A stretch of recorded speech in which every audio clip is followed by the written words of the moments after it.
기도하겠습니다. 우리를 살리시기 위해 이 땅에서의 고초를 마다하지 않으시고 하늘로부터 내려오신 주 예수 그리스도의 은혜를 생각하며 이 시간 감사드립니다. 하늘로부터 내려온 살아있는 떡으로 우리를 먹이시는 예수 그리스도의 말씀과 진리와 은혜를 이 시간 우리가 믿사오니 이 새벽에 하나님의 은혜를 더하여 주셔서 풍성한 생명으로 우리를 먹여 주시옵소서. 주 예수 그리스도의 이름으로 기도하옵나이다. 아멘. 찬송가 112장 찬양하겠습니다.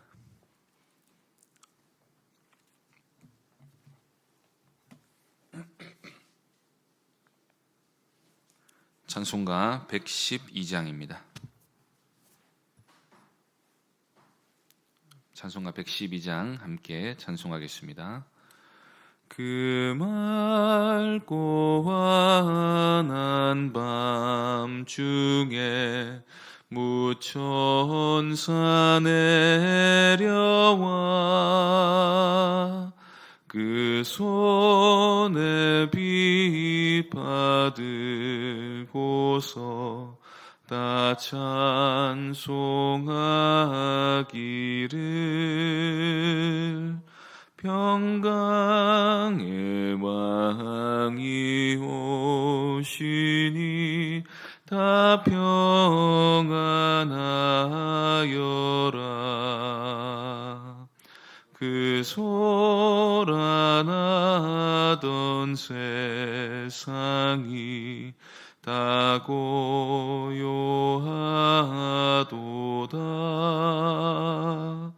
무천사 날개 펴고서 이 땅에 내려와 그때에 부른 노래가 또다시 들리니 이 슬픔 많은 세상에 큰 위로 넘치고 온 세상 기뻐 뛰놀며 다 찬송하도다.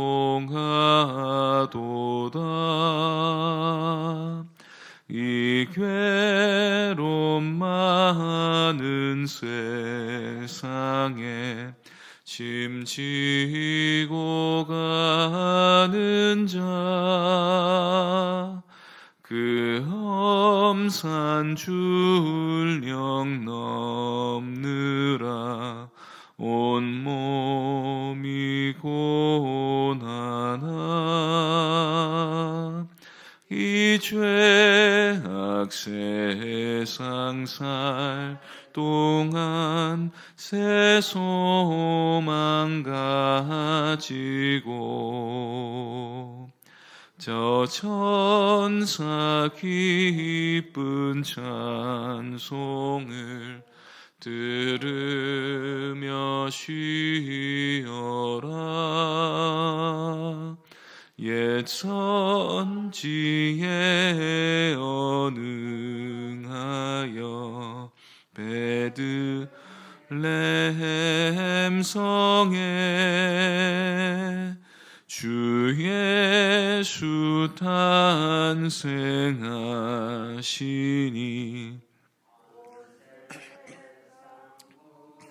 주라. 저 천사 기쁜 노래를 또다시 부르니 온 세상 사는 사람들 다 화답하도다. 성경 말씀은 요한복음 6장 41절부터 46절까지 말씀입니다.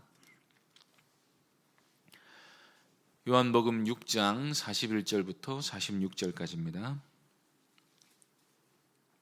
찾으셨으면 한 절씩 교독하겠습니다. 자기가 하늘에서 내려온 떡이라 하심으로 유대인들이 예수에 대하여 수군거려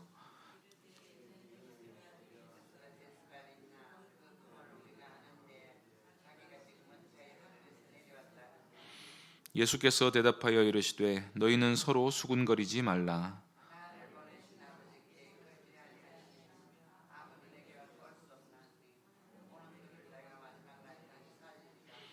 선지자의 글에 그들이 다 하나님의 가르치심을 받으리라 기록되었은즉 아버지께 듣고 배운 사람마다 내게로 오느니라.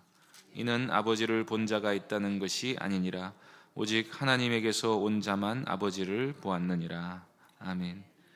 이 시간 그들이 다 하나님의 가르침을 받으리라 제목으로 말씀 전하겠습니다. 영생이 무엇인지 알게 된 사람은 결코 영생 얻기를 거부하거나 주저하지 않을 것입니다. 그래서 영생을 준다 해도 믿지 않는 사람은 그 실체 자체를 인정하지 않는 것입니다. 더군다나 그런 영생이라는 게 있다는 사실을 말하는 사람이 자신과 똑같은 사람이라고 생각하면 그 말을 믿지 않는 게 어쩌면 너무나도 당연합니다. 아버지 하나님이 계신다고 하면 내가 하나님을 보았느냐 하거나 내가 뭔데 하나님을 아버지라고 하느냐 하고 힐난할 것입니다. 영생이 있다, 부활이 있다고 말하면 내가 그것을 어떻게 아느냐, 무엇을 근거로 그렇게 말하느냐고 할 것입니다. 물론 우리는 성경 말씀을 근거로 하나님의 존재와 십자가 제사와 천국과 지옥과 부활과 심판을 말합니다. 그런데 이때 우리는 이 성경이 왜 그렇게 권위 있는 말씀으로 우리가 받아들여져야 하는지에 대해 분명한 이해를 가지고 있어야 합니다. 우리는 구약뿐 아니라 신약도 성경으로 받아들입니다. 그런 믿음에 대한 가장 확실한 토대는 우리에게 말씀하신 예수님께서 바로 하나님이 보내신 하나님의 아들이라는 믿음이 있어야 하는 것입니다. 하나님을 가장 잘 아시는 분이 우리에게 하나님의 뜻이 무엇인지 알려주셨습니다. 따라서 우리가 성경이 하나님의 말씀이다 라고 믿기 위한 초석은 예수님을 성자 하나님으로 고백하는 것입니다. 예수님이 하나님의 아들이심을 믿게 되면 예수님이 무슨 말씀을 하시든지 그 말씀을 다 믿을 수가 있게 됩니다. 예수님은 지금 일반적으로는 도무지 이해가 안 되는 말씀을 하고 계십니다. 나는 생명의 떡이다. 나를 믿는 자는 영생을 가진다. 영생을 얻은 자는 마지막 날에 부활한다. 이런 말씀들은 도무지 이해하기도 어렵고 받아들이기도 어려운 말씀입니다. 이때 사람들이 특히나 예수님의 말씀을 믿기 어려워했던 이유는 예수님이 어떤 사람인지에 대해서 그들이 아는 게 너무나도 많았기 때문입니다. 41절, 42절 보겠습니다. 자기가 하늘에서 내려온 떡이라 하심으로 유대인들이 예수에 대하여 수군거려 이르되 이는 요셉의 아들 예수가 아니냐. 그 부모를 우리가 아는데 자기가 지금 어찌하여 하늘에서 내려왔다 하느냐. 일단 유대인들의 심기를 건드린 말은 예수님 자신 스스로가 하늘로부터 내려왔다고 하신 것입니다. 그런데 이것은 유대인들이 평소에 알고 있던 사실과 다른 것이었습니다. 갈릴리의 수많은 사람들, 특히 나사렛 출신들은 예수님의 어린 시절을 다 알고 있었습니다. 예수님의 어머니도 알고 아버지도 알고 그의 형제들도 누군지 다 알고 있었습니다. 예수님이 공생애를 시작하시기 전에 무슨 특별한 일을 행했다거나 예루살렘에서 바리새인 교육을 받았다거나 한 흔적도 전혀 없었습니다. 그런데 무슨 배짱으로 자신이 하늘에서 왔다는 것을 믿으라고 한다는 말입니까? 그런데 이 사람들이 모르는 사실이 있었습니다. 바로 예수님이 초자연적으로 잉태되었다는 사실을 몰랐던 것입니다. 만일 예수님의 동정녀 탄생에 대해서 또 예수님이 구약에 예언된 대로 베들레헴에서 나셨다는 사실을 이들이 알고 천사들의 찬송 소리를 이들이 들었더라면 예수님에 대해 그렇게 함부로 말하지는 못했을 것입니다. 이것은 오늘날에도 사람들이 여전히 예수님을 믿지 못하는 이유가 무엇인지를 단적으로 보여주는 모습입니다. 무식하면 담대하다고 사람들은 자신들이 가지고 있는 조그마한 지식을 가지고 절대 그런 일은 일어날 수 없다고 함부로 단언합니다. 오늘날에는 과학이 바로 사람들의 교만을 부추기는 일을 하는 것 같습니다. 소위 과학적 사고를 가지고 홍해가 갈라질 수 없다거나 예수님이 무리를 걸으시는 일은 불가능하다거나 신이 존재한다는 것은 말도 안 된다고 함부로 말하는 것입니다. 그럴 리가 없다라고 하는데 사실은 그 말 자체가 다 추측이 아닙니까? 그것은 합리적이지 않다고 말하는 것도 마찬가지입니다. 전능하신 하나님이 계시다면 그분이 일반적인 출생 방식으로 나시지 않고 마리아의 모태만 빌려서 사람으로 태어나실 수 있다는 게 어찌 불가능한 일이겠습니까? 그러므로 우리는 자신이 모르는 일에 대해 함부로 말하지 않도록 주의해야 합니다.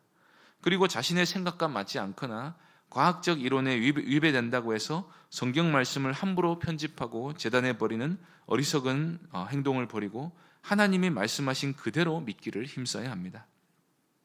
그런데 이 유대인들은 예수님의 말씀을 정면으로 반박하는 대신에 수군수군거리고 있었습니다.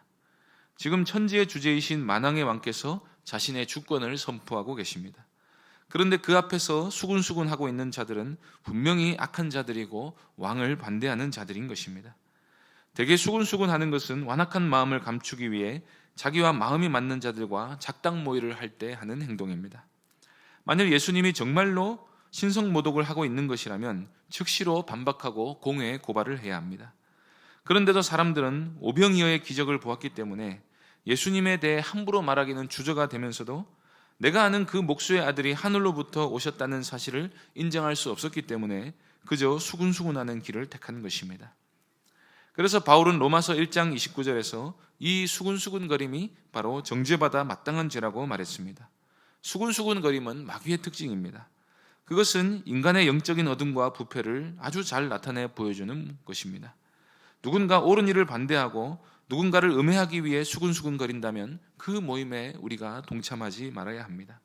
진리를 찾고 구하는 사람은 나서서 대화하는 사람인 것이지 자신의 악한 생각을 지지해 줄 동료를 숨어서 찾아다니는 사람이 아닌 것입니다. 2000년 전에 죽은 한 인간이 어떻게 하나님의 아들일 수가 있는가? 그 사실이 믿어지지 않는다면 인터넷이나 불신자들끼리 모여서 기독교를 비난하고 앉아있는데 시간을 보내지 말아야 하는 것입니다. 인간들끼리 하는 이야기는 아무런 의미가 없습니다. 특히 불신자들끼리 하나님을 반대하기 위해 하는 이야기는 아무런 가치가 없습니다. 모든 것을 아시는 예수님은 무리들이 무엇 때문에 수군수군 거리는지를 다 꿰뚫어 보고 계셨습니다. 사람들은 예수님을 하늘로부터 오신 분으로 믿기에는 너무나 정보가 부족하다고 말할 것입니다. 그러나 우리의 지식이 어느 수준 이상으로 올라가면 반드시 믿음을 발휘해야 할 때가 오게 됩니다. 예를 들어 진화론을 주장하는 사람들도 진화를 실제로 목격한 적이 없기 때문에 아무도 본 적은 없지만 진화가 일어났다고 믿어야만 자신의 지식 체계를 세울 수가 있게 됩니다. 우리가 사람들에게 예수님이 하늘로부터 오신 분으로 믿게 만드는 중요한 가르침이 바로 예수님의 동정녀 탄생 교리입니다. 그런데 여기서부터는 믿어야만 이것이 사실이 되는 것입니다. 마리아가 직접 말해주면 믿겠습니까? 예수님의 말에도 안 믿는데 누가 말한 데를 믿겠습니까? 믿지 못하면 지식이나 정보가 아무런 소용이 없게 됩니다. 알려준다고 다 믿는 게 아니라는 것입니다. 그래서 예수님은 유대인들이 지금 수군수군 거리는 근본적인 이유가 무엇인지에 대해 이렇게 말씀하십니다. 43절, 44절 말씀 보시겠습니다. 예수께서 대답하여 이르시되 너희는 서로 수군거리지 말라. 나를 보내신 아버지께서 이끌지 아니하시면 아무도 내게 올 수 없으니 오는 그를 내가 마지막 날에 다시 살리리라. 왜 유대인들은 예수님을 믿고 그분께 나오는 대신에 수군거리는 길을 택했습니까? 그것은 근본적으로 예수님의 말씀이 믿을만하지 못하다는 차원이 아니라 하나님 아버지께서 그들을 예수님께로 이끌지 않으셨기 때문이라는 것입니다. 그러면 누가 예수님을 믿게 됩니까? 예수님을 통하지 않으면 아버지께로 갈 수 없듯이 하나님 아버지께서 이끌어 오지 않으시면 아무도 예수님께 나아갈 수가 없습니다. 그러므로 우리는 여기서 참된 믿음이란 하나님 아버지의 역사하심으로 만들어지는 것임을 볼 수가 있습니다. 사람은 본성적으로 하나님을 거부하고 믿기 싫어하는 죄성을 가지고 있습니다.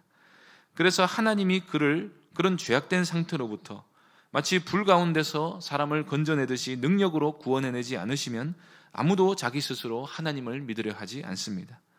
그렇기에 오병이어의 기적을 보고도 예수님의 말씀을 믿기 어려워하는 사람은 여전히 자기 죄 가운데 있기로 고집하는 사람들인 것입니다. 또한 이 예수님의 말씀을 믿는 우리들이 예수님을 하나님의 아들로 믿게 된 것은 우리의 실력 때문이 아니라는 사실을 이 말씀이 또한 보여주고 있습니다. 우리가 믿게 된 것은 하나님 아버지께서 우리를 예수 그리스도께로 이끄셨기 때문입니다.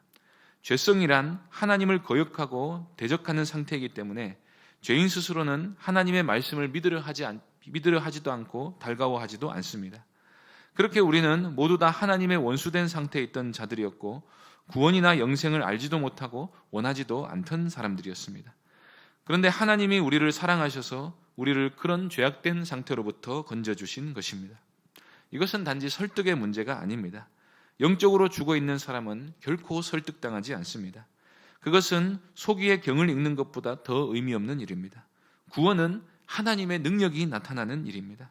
예수 그리스도의 피로 우리 죄를 씻어 우리를 새롭게 하셔서 우리를 살리셔서 하나님을 알게 하시는 일이 바로 우리 안에 일어난 구원의 사건이고, 우리는 그렇게 하나님이 우리를 전적인 은혜로 건져내셨기에 예수님을 우리의 구원자이시고 우리의 주인 되심을 믿게 된 것입니다. 그러면 하나님 아버지께서는 우리로 하여금 어떻게 예수님을 믿게 하십니까? 45절 말씀 보겠습니다. 선지자의 글에 그들이 다 하나님의 가르치심을 받으리라 기록되었은즉 아버지께 듣고 배운 사람마다 내게로 오느니라. 여기서 그들이란 하나님의 택함받은 자녀들만을 가리킵니다. 하나님의 자녀들은 하나님의 가르치심을 받게 됩니다. 이것이 선지자의 글에 기록이 되어 있다고 하는데 아마도 예수님은 새 언약을 염두에 두고 계신 것 같습니다. 새 언약의 백성들은 큰 자나 작은 자나 할 것 없이 누구나 다 하나님을 알게 됩니다. 그래서 새 언약의 백성들에게 하나님을 알라고 따로 가르칠 필요가 없습니다. 예수님의 죽으심과 부활과 승천 이후에 하나님은 성령을 보내셔서 예수께서 그리스도이심을 우리 안에서 가르쳐 주셨습니다. 그래서 예수님을 참되게 알게 되는 사람은 성령을 받은 사람들 뿐입니다. 베드로가 주는 그리스도시요 살아계신 하나님의 아들이십니다 라고 고백을 한 것도 하나님 아버지께서 알게 해주신 거라고 말씀하셨습니다. 우리가 예수님을 믿게 된 것도 우리의 지혜로 그렇게 된 것이 아닙니다. 오직 하나님께서 성령을 부으셔서 우리로 하여금 예수님의 하나님 되심에 대해 알게 하신 것입니다. 이 구원은 참되고 확실하기 때문에 하나님의 이끄심을 받은 사람들은 반드시 예수님께로 나와 예수님께 무릎을 꿇게 됩니다. 그런데 이러한 진리를 우리가 알게 되는 통로는 반드시 예수님을 통해서라는 사실을 또한 우리가 잊지 말아야 합니다. 46절에서 예수님은 누군가 하나님 아버지로부터 직접적인 가르침을 받았다는 주장을 하지 못하게 하시기 위해 이렇게 못을 박아 말씀하십니다. 46절 보시겠습니다. 이는 아버지를 본 자가 있다는 것이 아니니라. 오직 하나님에게서 온 자만 아버지를 보았느니라. 하나님께로부터 가르침을 받았다는 것은 하나님으로부터 직접 계시를 받게 된다는 말이 아닙니다. 하나님 아버지께서는 성령을 통해 예수님에 대해 깨닫게 하는 방식으로 우리를 가르치십니다. 아버지를 본 사람은 예수님밖에 없습니다. 우리가 이런 진리를 알게 되는 방식도 예수님이 우리에게 계시해 주셔서 알게 되는 것입니다. 그러므로 우리는 예수님의 말씀을 통해 하나님을 아는 방식, 즉 성경을 통해 하나님을 아는 것만을 유일한 진리의 통로로 여겨야 합니다. 우리가 깨달은 바와 성경과 맞지 않으면 우리는 그 지식이 성령이 아니라 마귀나 자기 자신으로부터 온 생각이라는 사실을 즉각적으로 시인할 수 있어야 합니다. 그러면 아버지께서 이끄셔서 예수님을 믿게 된 사람은 어떤 복을 받게 됩니까? 그는 영생을 얻어 부활의 날까지 보호하심을 받게 됩니다. 예수님은 하나님 아버지께서 이끌어 오신 모든 영혼을 받아서 부활의 날까지 그 영혼을 지켜주십니다. 우리가 예수님을 믿게 된 것도, 구원을 받게 된 것도, 영생을 누리며 사는 것도, 하나님의 뜻에 순종하는 것도, 천국의 확신을 가져도 되는 이유도 모두 하나님이 그 구원의 일을 처음부터 끝까지 이루시기 때문임을 믿으시기 바랍니다. 이 믿음 위에 굳게 서서 우리를 어둠의 권세로부터 해방시켜 주신 예수님께 날마다 꼭 붙어서 그로부터 생명의 떡을 무한히 공급받으며 살아가는 하나님의 귀한 자녀들 되시기를 바랍니다. 기도하겠습니다. 하나님 아버지, 우리를 예수 그리스도께로 이끌어 주셔서 예수님이 누구신지 깨달아 알게 하여 주시고 그분의 십자가 은혜와 또 부활하심과 우리에게 영원한 생명을 주심을 믿어 날마다 주께로부터 우리의 생명의 양식을 공급받으며 살아가게 하여 주시니 참으로 감사합니다. 오늘도 우리가 세상의 것을 구하지 아니하고 주께서 주시는 은혜와 평강을 구하며 살아가면서 하나님의 뜻을 늘 행하며 살아가는 거룩한 존재로 살아갈 수 있도록 은혜 베풀어 주옵소서. 주 예수 그리스도의 이름으로 기도하옵나이다. 아멘. 하늘에 계신 우리 아버지여, 이름이 거룩히 여김을 받으시오며 나라의 임하옵시며 뜻이 하늘에서 이룬 것 같이 땅에서도 이루어지이다. 오늘날 우리에게 일용할 양식을 주옵시고 우리가 우리에게 죄 지은 자를 사하여 준 것 같이 우리 죄를 사하여 주옵시고 우리를 시험에 들게 하지 마옵시고 다만 악에서 구하옵소서. 대개 나라와 권세와 영광의 아버지께 영원히 있사옵나이다. 아멘. 이 시간 말씀을 기억하며 기도하시고 성탄절 예배와 송구영신 예배를 위해서 또 병중의 성도들을 위해서 기도해 주시고 개인적으로 기도하시기 바랍니다.